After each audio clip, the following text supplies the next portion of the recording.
السلام علیکم دوستان، دا ډېر چې جوړ راغاست.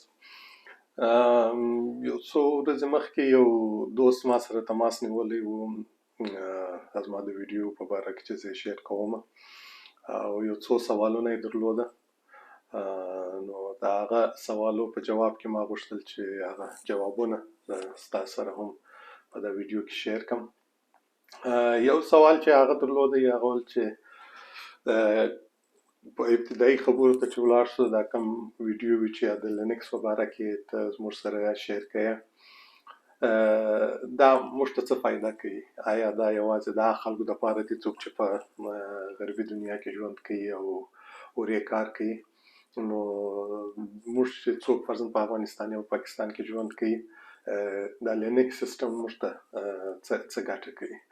او دوهمه خبره دا وه چې که موږ وغواړو چې په آی ټي کې یا په کمپیوټر ساینس کې کار هم وکړو او آینده ژوند پکې جوړ کړو، موږ ته داسې لاره نه ده رامعلومه. یو څوک یو خبره راته کوي، بل څوک بله خبره راته کوي. نو دغه سوالو ته که تا په یو ویډیو کې جواب ورکړئ. نو دوسته ډېره مننه چې زما سره تماس ونیوئ. نو د نن په ویډیو کې زما مقصد دا دی چې زه تاسو ته خپل د نظر څه بعضې خبرې چې زما تقریبا 8 کاله په دا فیلډ کې تجربه ده، او څنګه چې زه د فیلډ ته ګورم او آینده ته ګورم، زما په نظر ولې که څوک دلچسپي ولري په آی ټي کې کار کول یا آی ټي زده کول ښه خبره ده. او بل دا چې څنګه یوازې دا پورې اړه نه لري چې تاسو په غرب کې ژوند وکړئ یا په امریکا کې یا په اروپا کې، بلکې که تاسو په افغانستان او پاکستان کې هم ژوند کوئ، تاسو بیا هم د دې کوم شیان چې تاسو زده کوئ د دې څه ګټه اخیستلی شئ. دا یو پوینټ شو. دوهمه خبره دا ده چې زه به کوشش وکړم چې مختلف فیلډونه چې دي په کمپیوټر ساینس کې هغه تاسو ته تشریح کړم، او بعضې ټکنالوژي چې په هغه مختلف فیلډو کې استعمالیږي هغه به درته تشریح کړم، نو چې تاسو پوه شئ چې کوم شی تاسو باید زده کړئ، کوم شی باید زده نه کړئ. خو په ټولو کې مهمه خبره دا ده چې یو انسان هېڅکله ټوله شیان نشي زده کولی. دا داسې یو هر کار چې موږ کوو، هر شی چې موږ زده کوو، حتی که یو ډاکټر دی هغه هم داسې نه دی چې د طب پوهنتون ته ولاړ او فارغ شو سپیشلیست شو نو بس نو کار خلاص. هغه مسلسل باید درس ووایي. که انجینر دی هغه هم دغسې دی. نو څوک چې په آی ټي کې کار کوي، هر کار چې کوي، هر کسب چې څوک کوي، په هغه کې مسلسل درس او پیشرفت راغلی دی. نو دلته هم کوم داسې نوي شی نه دی. تاسو به یو څه شیان زده کړي او بیا د هغه څه به استفاده کوئ، مخته به ځئ، په هغه به کار کوئ، اما د کار په جریان کې به تاسو ته نور شیان راځي. نو تاسو باید دا استعداد ولرئ چې تاسو خپله یو شی څنګه زده کړئ او څنګه پر مارکیټ باندې نظر وساتئ چې یو نوې ټکنالوژي راغلې ده، زه باید هغه زده کړم. نو بالخصوص په آی ټي کې دا ضرور دی چې څوک خپله درس باید ویلی شي، چې ولې همیشه استاد نه وي چې څوک یې چاته روښي صحیح دی. یو څوک به زه یو ویډیو ستاسو سره شیر کړم، دا ډېر نسبت یو صنف ته چې تاسو معلم درته ولاړ یې، دا ډېر کم شی دی، اما د دغه کم شي څه باید څوک استفاده وکړي. نو زه باید په آی ټي کې کار وکړم. که موږ خپل ژوند ته وګورو، تقریبا په دا تېر 20 کالو کې یا 15 کالو کې یګانه شی چې زموږ په ژوند کې ډېر لوی تغیر راغلی دی هغه په انفارمیشن ټکنالوژي کې دی. څوک چې زما سن و ساله دي هغو ته یو داسې وخت په یاد و چې کمپیوټران ډېر عام نه وه. بیا یو وخت راغلی چې کمپیوټران عام شول، انټرنیټ راغلی. د انټرنیټ څخه زموږ په ژوند کې ډېر تغیر راغلی. بیا د هغه وروسته تقریبا یو 15 کاله ته دمخه سمارټ ټلیفون لکه آیفون، انډراید ټلیفونونه راوتل، او د هغو څه زموږ په ژوند کې ډېر لوی تغیر او تبدیل راغلی دی. نن سبا اوس خلک په یوټیوب باندې یو د بل سره تماس نیسي، یو شیان زده کوي، یو واتساپ دی، یو فیسبوک دی، دا ټوله شیان چې دي دا تخنیکي شیان دي. نو تخنیک چې دی دا زموږ ژوند یې را تغیر کړی دی. نو کوم شی چې زموږ په ژوند کې تغیر راولي د هغه زده کول دا دی چې د دنیا د تخنیک خواته روانه ده. او چونکې دونه ډېر تغیرات را روان دي په دنیا کې، په ټوله دنیا کې داسې خلک کوم چې هغه په دا ټکنالوژیانو پوهېږي، د دې ډېر سخته کمي ده. که په غرب کې ده، که په شرق کې ده، په دنیا په هر کونج کې یو څوک چې تخنیکي نفر یې هغه ډېر ډیمانډ یې ډېر دی، باید خلک ډېر پسې ګرځي او غواړي چې کار وکړي. دوهمه خبره دا ده چې که فرض مثال د تخنیکی کارونه چې دي هغه ټول ستاسو ضرورت نشته چې تاسو باید په یو مملکت کې یا په یو ځای کې ژوند وکړئ. تاسو د دنیا په بل کونج کې به هم یاست، اما تاسو کار کولی شئ چې د امریکا سره په یو کمپنۍ کې تاسو په افغانستان کې اوسېږئ یا په پاکستان کې اوسېږئ، خو بیا هم د امریکا سره په کمپنۍ کې یا په اروپا سره په یو کمپنۍ کې تاسو کار کولی شئ. دا ضرورت نه دی چې تاسو باید فزیکلی په بل ځای کې په هغه مملکت کې اوسېږئ چې تاسو کار وکړئ. نو دا خپله یو ډېر لوی تغییر دی چې راغلی دی، او په دا رقم څوک کولی شي چې که څوک په پاکستان په افغانستان کې واوسي او تخنیکي نفر وي، هغه ته د کار زمینه په بله دنیا کې مساعده ده. درېیمه خبره دا ده چې کوم کمپنیانې چې دي د هغو چې دا کوم آی ټي پروډکټونه دي هغه په ټوله دنیا کې استعمالیږي. فرض مثال که موږ مثال واخلو د فیسبوک ده، فیسبوک صحیح دی یو امریکایي کمپنۍ ده، اما دا پروډکټ چې دی دا په ټوله دنیا کې استعمالیږي. نو سیستم خو داسې نه دی چې همیشه به فعال وي، خامخا په دې کې یو مشکل راځي، په دې کې یو تغییر راځي. نو د دې دپاره داسې انجینران باید پر کار وي چې هغه 24 ساعته باید یو انجینر وي چې که یو مشکل پیدا شي چې هغه مشکل ته رسیدګي وکړي. نو د دې دپاره غټې کمپنۍ چې دي او نورې ټولې کمپنیانې چې دي هغه د دنیا په مختلفو ځایو کې سټاف ته ضرورت لري. ولې که فرض مثال په غرب کې ماښام شي انجینران کار خلاصوي، په بل دنیا په بل کونج کې فرض مثال په استرالیا کې سهار کېږي، ورې به یو انجینر راځي هغه پر کار کېږي، هغه سپورټ ورکوي. دغسې په اسیا کې په بل مختلف وخت کې ورځ ماښام کېږي، نو سپورټ ورکول کېږي. ولې چې دا پروډکټونه چې دي دا 24 ساعت استعمالیږي. نو لکه یو شفاخانه چې 24 ساعت ډاکټر ته ضرورت لري، دغسې دا کمپنیانې 24 ساعت انجینرانو ته ضرورت لري. نو خبره رااله چې فرض مثال څوک چې په پاکستان یا په افغانستان کې، نو دته ولې باید کار ورکړي دا کمپنۍ. لو خبره دا ده چې د کمپنیانو تخنیکي سیټ اپ چې دی هغه ډېر مغلق شوی دی. هر کمپنۍ چې تاسو ورسئ کار پکې وکړئ مختلف ټکنالوژیانې استعمالیږي.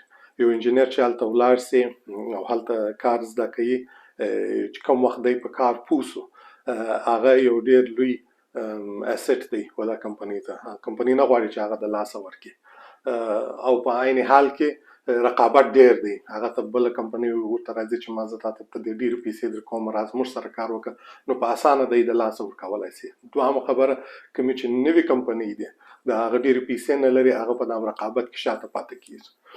نو دوی څنګه کولی شي چې په دغه مشکل ته حل پیدا کړي؟ دوی ځي داسې ویب سایټونه دي لکه د اپ ورک په نامه، لکه د فایور په نامه، لکه فریلانسر په نامه، کوم چې ما په خپل هغه ابتدایي ویډیو کې تاسو د هغه ویب سایټونه هم شیر کړي وه. په هغه ځای کې دوی په تخنیکي خلکو پسې ګرځي کوم چې په اروپا یا په امریکا کې ژوند نه کوي، په نور مملکتو کې ژوند کوي او هغه ټکنالوژي یې زده ده. دوی د هغو سره تماس نیسي، هغو ته ښه معاش ورکوي او د هغو څه کار اخلي. ولې دوی په خپل لوکل مارکیټ کې دوی رقابت کې مخته نشي تللی. ما خپله دغسې یو تجربه وه چې ما یو ملګری و، هغه یو کمپنۍ خلاصه کړله، پی ایچ پی اپلیکیشن یې جوړ کړی و. نو بیا ده غوښتل چې دا کمپنۍ مخته بوځي، نو ده دونه وخت نه درلود چې دا اپلیکیشن جوړ کړي. نو ده په پاکستان کې یو پی ایچ پی ډیولپر ته پیسې ورکولې چې هغه ته ویل چې ته څو معاش غواړې؟ هغه ورته زه $1,000 د میاشتې غواړم. د $1,000 معاش ورکوي، هغه په پاکستان کې کار ورته کوي، دلته د خپل کار مخته بیوي. نو ډېر یو کوچنۍ کمپنۍ چې 3 کسه مازې وه پکښې کې، اما یو نفر یې هایر کړی په پاکستان کې او د هغه سکل زده و. نو په دا رقم هغه ته هم ښه معاش په لاس ورتلی او دوی ته هم ښه نفر په لاس ورغلی. هغه نفر که دوی فرض مثال په انګلستان کې هایر کړی وای، هغه په $1,000 په $1,000 هېڅ رقم کار نه کوي. نو که تاسې دا سکل او دا ټول زده کړئ او په دا مسلک کې مخته ولاړ شئ، تاسې د کار لاره خلاصه ده. دا ضرورت نشته چې تاسې باید فزیکلي په یو بل مملکت کې اوسئ. دلته ډیمانډ بیخي ډېر دی.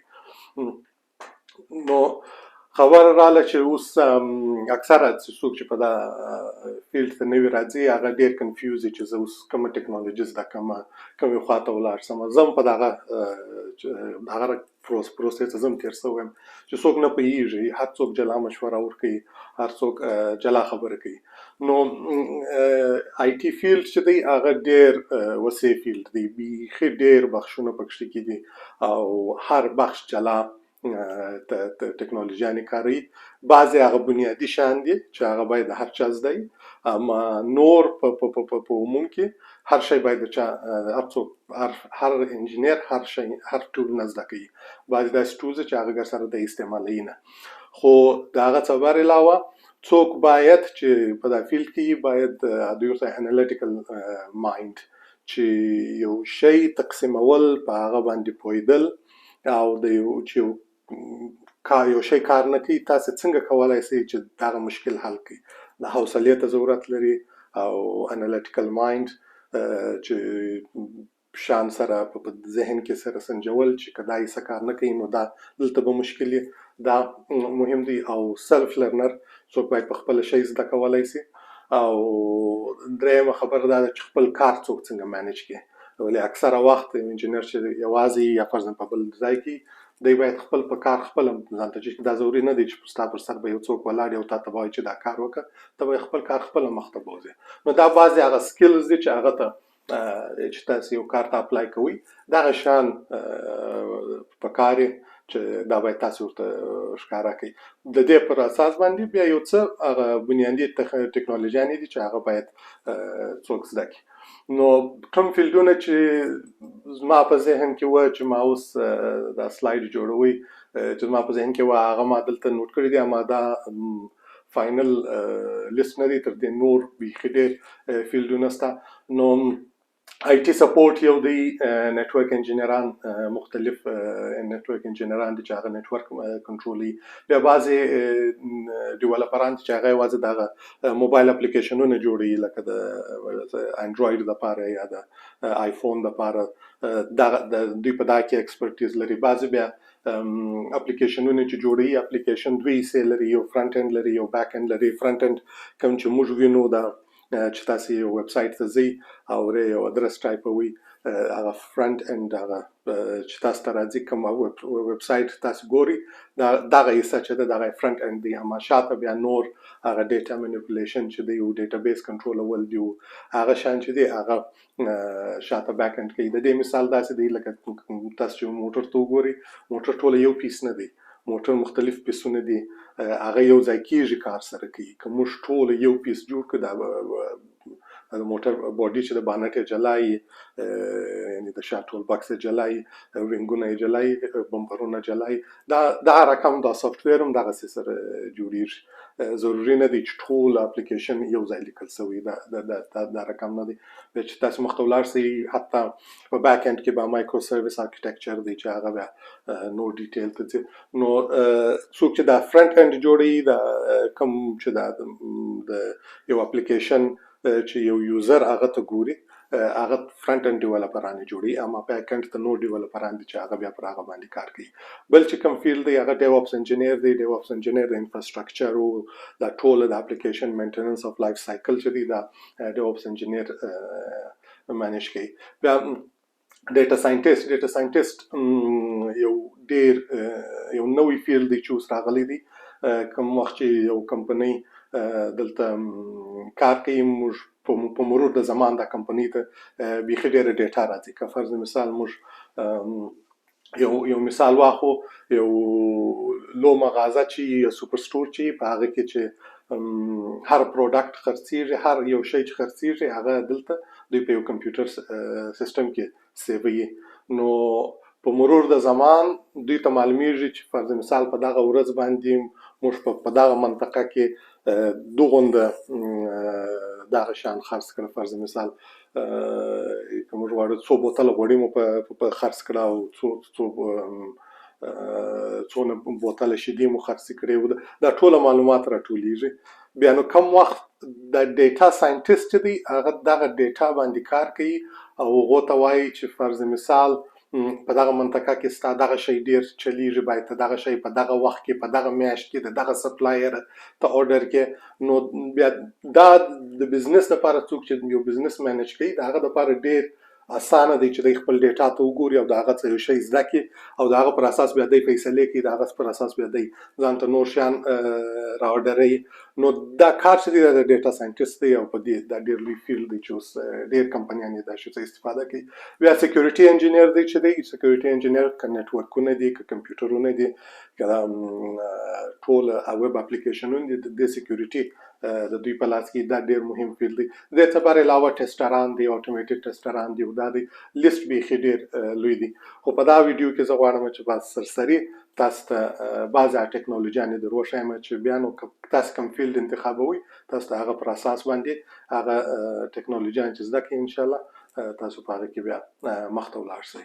نو اوس آی ټي سپورټ مینلی کوم چې تاسو په یو دفتر کې کار کوئ تاسو ته کمپیوټر درکول کیږي، هغه کمپیوټران یا وینډوز یا میک پر دې باندې سافټویرونه انسټالیږي، هغه د نیټورک سره کنیکټ کیږي. کله کله په دا کمپیوټر کې مشکل پیدا کیږي یا فرضاً هارد ډرایو کار نه کوي او بالکل د سافټویر د لپټاپ جوړول چې تاسو سافټویر پر انسټالوي، کوم سافټویر باید پر انسټال شي، تاسو د ایمیل اډرس سیټول، اکثره وخت هغه وی پی ان چې تاسو په سکیورلی د کمپنی د نیټورک سره کنیکټیږي، انټرنیټ کنیکشن، دا شان چې دی دا د آی ټي سپورټ کار دی. په دې کې مینلی باید تاسو ماک او اس زده او وینډوز اپریټینګ سیستم مو باید ښه زده وي. ولې دغه دوه ډېر کمپیوټرونه دي چې په نورمال یو خو ډیولپران دي چې هغه بیا لینکس هم استعمالوي، خو مینلی خلک د دغه دوه اپریټینګ سیستمونه په کمپیوټرو کې استعمالیږي. نو دغه زده کول مهم دی. دوام نیټورک انجینیر چې دی هغه د کمپنی نیټورکونه جوړي، دی به په سیسکو پروډکټونه دي چې هغه کې روټر دی او سویچ دی او برج دی ګیټ وی دی چې څنګه دی یو نیټورک سره جوړ کړي چې ټول کمپیوټران د نیټورک سره کنیکټ وي، په هغه کې پرنټرونه هم د دې ته څنګه کار اخیستل کیږي او ټي سی پي او یو ډي پي کنیکشنونه څنګه دي او سبنیټ څه شته وایي او وی پی ان څنګه سیټ کیږي. نو که تاسو نوم سی سی ان ای اورېدلی، اکثره نیټورک انجینران چې دی هغه سی سی ان ای امتحان باید پاس کړي، چې هغه مو پاس کړي بیا تاسو ته په اسانه کار پیدا کیږي. خو نیټورک انجینرینګ لپاره یو مهم شی چې دی هغه لینکس دی، لینکس اپریټینګ سیستم چې دی د دوی همیشه نیټورک انجینرانو په کار چې د هغه څه دوی کار واخلي. بیا رالو ډیولپرانو ته، ډیولپر لکه ما چې تاسو ته ویله د مختلف قسم ډیولپران دي، څوک چې موبایل اپلیکیشنونه جوړوي په هغه کې، که څوک آی او ایس لپاره یا د آیفون او د آیپاډ لپاره کوم اپلیکیشن لیکي هغه لپاره باید د سویفټ یو لنګویج دی چې هغه باید زده کړي، او د انډراید لپاره کاټلین یو نوی لنګویج دی چې هغه باید د دوی زده وي. نو که تاسو غواړئ چې اپ ډیولپر سئ دغه دوه کې چې یو انتخاب کړئ انشاءالله تاسو بیا مخته ځئ. د هغه سره د موبایل اپلیکیشن سره تړلی ایچ ټي ام ایل او سی اس اس دا خو نو د کاټلین او سویفټ سره یو ځای باید څوک زده کړي. فرنٹ اینډ ډیولپمنټ کوم چې ما تاسو ته وویله چې دا د ویب سایټ هغه کم شی چې یو کسټمر ویني هغه فرنٹ اینډ ډیولپر هغه جوړي، په هغه کې ایچ ټي ام ایل، سی اس اس او جاوا سکرپټ او پی ایچ پی دا داسې ټیکنالوژیان چې دا باید یو فرنٹ اینډ انجینیر په دې کې مکمل مهارت ولري. بیا د دې لپاره بعضې فریم ورکونه جوړ شوي دي لکه ریاکټ او ویو. دا فریم ورکونه کوم وخت چې تاسو اول بیسیک کې ایچ ټي ام ایل، سی اس اس او جاوا سکرپټ زده کوئ او پس له هغه بیا په د جاوا سکرپټ کې دغه ریاکټ او ویو جی اس بیا نور فریم ورکونه چې تاسو بنیادي شیان زده کړه، د هغه وروسته دا فریم ورکونه زده کړئ، نو بیا تاسو کولی شئ چې تاسو اپلیکیشن شروع کړئ. په دغه ایچ ټي ام ایل او سی اس اس د پی ایچ پی سره هم استعمالیږي. د پی ایچ پی یو فریم ورک دی لاراول چې هغه کې ډېر اپلیکیشنونه لیکل شوي دي. خو دا مازې یو ډېر کمه حصه ده چې ما تاسو ته وویل، ډېر نور لنګویجونه دي چې هغه استعمالیږي، فرضاً روبي یو بل لنګویج دی.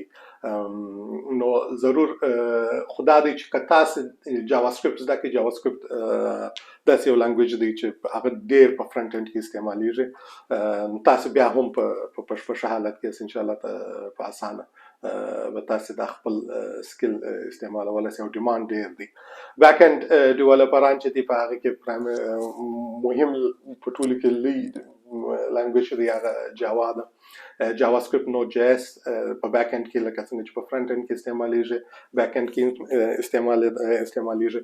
پایتن چې دی هغه ډیر مهم لانګویج دی د بیک اند ډیولپر. اوس ګولانګ یو نوې لانګویج دی چې هغه راغلی دی یو څو کاله مخکې. پی ایچ پی هم لکه جاوا سکرپټ په فرنٹ اند او په بیک اند په دواړو کې استعمالیږي. د دې څخه علاوه مختلف فریم ورکونه دي په هر لانګویج کې چې کوم وخت تاسو بیسیک زده کړه سنټیکس، بیا تاسو راځي و دا فریم ورک د فریم ورک سره زده کوئ. نو او بیسیک سیکوال ډیټابیس لرسه نالج په کار دی په دې کې که څه هم نن سبا او آر ام اوبجیکټ ریلیشن موډلز دا په هر لانګویج کې راوتل دي چې تاسو ضرورت نه لري چې تاسو را سیکوال ولیکئ، هغه ټوله کار تاسو ته مخته بیایي. د ډیولپر چې لوی کار دی هغه سی آی سی ټي ټولز دي چې په هغه کې د اپلیکیشن کوم وخت ولیکل سي هغه څنګه پیکیج کیږي دا باید ورسره زده کړئ. خو دا هم په مرور د زمان راځي. په دې کې لوی ټول چې دی هغه جنکینز دی او نور هم شته ټولز چې هغه بیا اوس تاسو زده کولی شئ. هغه څه علاوه لینکس ولې دا ټوله ټیکنالوژیز که تاسو وینئ اکثریت دا چې دی دا ټوله په لینکس باندې کار کوي. په وینډوز باندې کار کوي خو مین سپورټ چې دی آنلاین چې هغه ډیولپران 90% استعمالي هغه یا ماک او اس دی یا پر لینکس باندې دی. ماک او اس او لینکس یو شی دی، ډېر کم فرق دی په مابینځ کې. نو لینکس ضرور دی د دې لپاره. د هغه څه علاوه سورس کنټرول دی. سورس کنټرول ګیټ چې تاسو کوم کوډ لیکئ هغه باید په یو بل سرور کې سیف سي. د هغه د لپاره بعض ټیکنالوژیز چې دی هغه بیټ پاکټ یا ګیټ هب دی. تاسو کولی شئ چې د دې ویب سایټو ته ورسئ، هغه نور تشریح درکوي. زه به آینده کې ویډیو جوړ کړم چې په هغه کې دا ټیکنالوژي هم تشریح کوم په نور ډیټیل کې. راسو ډیوپس ده. ډیوپس زه خپله چې په کوم فیلډ کې کار کوم په کمپیوټر ساینس کې زه ډیوپس انجینیر یم. که تاسو ګورئ دلته ګورئ ګیټ یو داسې ټول دی چې هغه استعمال دا جنکینز دی. د ډیوپس کار څه چې دی ډیوپس لینکس د ډیوپس لپاره لکه څنګه چې د ډیولپرانو لپاره ضرور دی د ډیوپس لپاره خو بیخي ډېر ضرور دی. په ډیوپس کې نن سبا چې ټول سرورونه دی هغه په کلاود کې دي. په دنیا کې درې مهم کلاود پرووایډر دي چې یو ای ډبلیو اس دی، یو مایکروسافت ازیور دی او ګوګل کلاود جی سی پی کلاود دی. دغه نالج دغه زده کول د یو ډیوپس انجینیر لپاره ډیر ضرور دی. 99% د دنیا نن سبا انفراستراکچر په یو کلاود کې دی، هیڅوک نور خپل انفراستراکچر نه ساتي. نو که تاسو غواړئ چې ډیوپس ته ولاړ شئ تاسو به اول لکه ډیولپران اول لینکس بیسیک باید زده کړئ، پس له هغه نو بیا تاسو باید یو کلاود ټیکنالوژي زده کړئ. د هغه څه علاوه ډاکر دی، کوبرنیټیز دی کوم چې بیا وروسته راځي، بیا مونیټرینګ دی او دا شان دی انسیبل دی. دا ټوله وروسته په قرار زده کړئ. دا ضرورت نه دی چې تاسو دا ټوله په یو وار زده کړئ. کوم وخت چې تاسو لرسه لینکس زده کړئ او لرسه ای ډبلیو اس زده کړئ د هغه وروسته نور ټیکنالوژي تاسو خپل زده کولی شئ. او یو کار ته چې تاسو اپلای کوئ ضرور نه دی چې تاسو ته یو لیست درکړي، په هغه لیست کې به ستاسې 100% ټوله شان دی. که 100% شان دی فایده نشته چې تاسو هغه کار ته ولاړ شئ. تاسو داسې همیشه چې یو کمپنۍ ته بلې کمپنۍ ته یو کار ته ځئ 40% باید تاسو د هغو شان دی، 80% باید تاسو ورې زده کړئ. ولې هر کار ته چې ځئ باید تاسو یو نوی شی د هغو څه زده کړئ او نوی شی به تاسو هم د هغو څه زده کوئ. کوم شی چې د بلې کمپنۍ کې تاسو کړي هغه تاسو هغو ته زده کوئ. نو په دا رقم د ټیکنالوژي مخته ځي. نو دلته هم که تاسو په دې کې 40% شان زده کړئ لا هم ستاسو کار مخته تللی شي. که فرض مثال تاسو لینکس یو څه زده کړئ او ای ډبلیو اس ته ولاړئ، په ای ډبلیو اس کې بیا د ابتدا دپاره چې څوک کاري تجربه نه لري بعضې یو کوچني ټسټونه دي چې ای ډبلیو اس ډیوپس اسوسییټ او سولوشن آرکیټیکټ اسوسییټ هغه چې تاسو وکړئ او بیا خپل ایډورټایزمنټ فرضاً په اپ ورک یا فایور کې کښېږدئ چې زما دغه ټسټ پاس کړی دی او زه دغومره پوهېږم. په دغه رقم کمپنیانې پر تاسو باندې بیا اعتبار کوي، تاسو ته بیا کار درکوي او تاسو په دا رقم تجربه مخته په دا کوم تجربه اخلي او بیا مخ ته ځي ان شاء الله. نو کوم وخت چې تاسو یو څه زده کړه بیا د نور ټولز هغه زده کول ډیر اسانه کار دی، مشکل نه دی. راوسه سکیورټي انجینیر یا ډیو سیک اپس ته په هغه کې بل چې مختلف مهم شی دی په د سکیورټي د انجینرانو لپاره هغه لینکس دی. دوی یو رقم لینکس استعمالوي چې هغه کالی لینکس ورته وایي. په هغه باندې دوی دا SSL انکرپشن چې دی، لکه که تاسو یو ویب براوزر ته ولاړ شئ هلته یو د لاک نشانه چې HTTPS دغه سکیورټي باید د دوی زده وي، SSH سکیورټي زده وي، نتورک سکیورټي زده وي. نو دا فیلډ چې دی دا ډېر غټ فیلډ دی او ډېر ډیمانډ پکې کې ډېر دی. ولې که تاسو وګورئ هره ورځ تاسو وینئ چې مختلف کمپنیانې هک سوي دي او کمپنیانې سکیورټي انجینیر ته بیخي ډېرې پیسې ورکوي. په دا اوس کې په انګلستان کې رایل میل لکه دا ځای یو پوسټ افیس کمپنۍ ده، د هغو کمپیوټران هک سوي دي د جنوري څخه. هکران تقریبا 15 میلیونه پاونډ د کمپنۍ څخه غواړي چې دا سیستمونه یې بیرته ور ایله کړي که نه. نو د جنوري څخه د دوی سیستم مکمل بند دی، دوی پیسې د لاس ورکوي هره ورځ او په عین حال کې هغه هکران چې دی هغه تقریبا 15 میلیونه پاونډ ځینې غواړي. نو د دې ستاسو ته معلومیږي چې ټکنالوژي څومره مهمه ده او یو څوک چې په خپل فیلډ کې او که دوی تکړه سکیورټي انجینران درلوده یا ښه انجینران یې درلوده او هغه د سکیورټي ته توجه کړې وای، دغه مشکل به دوی ته نه راتلی. نو په دا خاطر د تخنیکي فیلډ چې دی دغونډه مهم دی او زما په خیال په آینده کې ډېر په کار راتللی شي. او که فرض مثال تاسو په خپل فیلډ کې ښه یاست بیا نو دا کمپنۍ ضرورت نه لري چې تاسو یوازې باید په لندن کې اوسئ چې تاسو ته کار درکړي. هر ځای چې یاست تاسو ته کار درکول کېږي او دا په پریکټس باندې راځي. او بل کوم چې ډیټا ساینټیسټ و هغه ما تاسو ته تشریح درکړه چې دوی څنګه ډیټا چک کوي او د هغه څه استفاده کوي او د هغه څه راپورونه جوړوي. دا په یو کمپنۍ کې د منیجرانو سترګې چې دی هغه ډیټا ساینټیسټ دی. دوی باید پایتن پایتن ډیر مهم دی د ډیټا ساینټیسټ لپاره او سپارک او ټابلو. دوی داسې راپورونه داسې معلومات منیجر ته ورکوي چې هغه په دغه یو ډاشبورډ کې وګوري، هغه خپل ټوله کاروبار ور معلومیږي، هغه فیصله کولو کې ډیر اساني. نو په دې کې دا ډیر ښه فیلډ دی. او بیا لینکس په دې کې مهم دی چې څوک لینکس زده کړي. نو دا یو کوچنی یو شارټ ویډیو و چې ما غوښتل چې ستاسو سره خپله تجربه شیر کړم. نو لکه ما چې مخکې وویله مهمه خبره دا ده چې څوک یو شوق ولري دا د یو فیلډ سره او کوم هر فیلډ چې تاسو انتخابوي په هغه کې چې تاسو درس وایست او مخ ته ولاړ شئ. دنیا اوس ډېره تغیره شوې ده، د پخوا وخت نه دی. ټوله دنیا یو د بل سره ارتباط سره لري او تاسو هر ځای که تاسو سکیل ولرئ تاسو مخ ته تللی شئ. مهمه خبره دا ده چې څوک یو شی زده کړي او د ځان څخه دا سوال وکړي چې زما څه شی په لاس کې دی چې دنیا هغه ته ضرورت لري او زه هغه بازار ته کوم او هغه ما په هغه باندې زه یو شی ځان ته یو عاید په لاس راوړم.